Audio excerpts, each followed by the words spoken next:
So just as we block out things that don't already match what's already top of mind for us, and our brains are constantly doing this filtering without us being aware of it, other people's brains are doing the same. So that if we say something which they're not expecting to hear, or they're just not thinking about at that particular moment, it's quite likely that the message just won't get through, and we'll think we've written a perfect email or we've made a perfect intervention in a meeting, and we're wondering, why is nobody engaging in what I'm saying?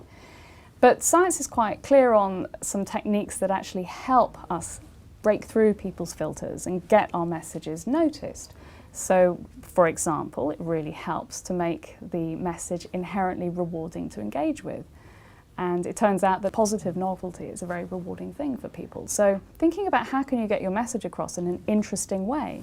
So someone I worked with called Peter was quite clever at this. He decided to make little vox pop videos of people on the street talking about his client's product as a way of getting his message across, knowing that actually the people he was trying to communicate with might have been quite apt to not listen to what he was saying.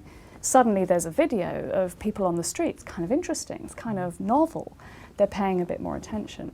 Another really surefire way of getting your message through people's spam filters is to think about the human angle. So our brains are designed to really engage very, very easily with things that have a human being at the core of it. It's why we might remember a story at the water cooler that has lots of moving parts to it.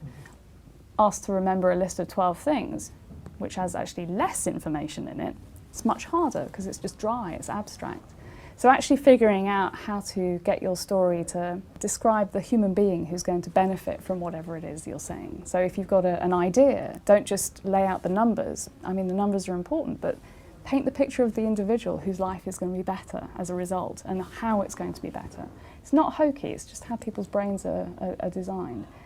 And then, frankly, it's very helpful if you can just make your message as easy as possible to understand. And the reason for that is something called processing fluency. We all have a bias to think that something that's easy to understand must be correct. So think about, if you're writing an email, headings, short, make it clearer. Just really kind of simplifying your message until it's as easy to understand as possible. These things really help, at the margin in getting your message through the spam filter.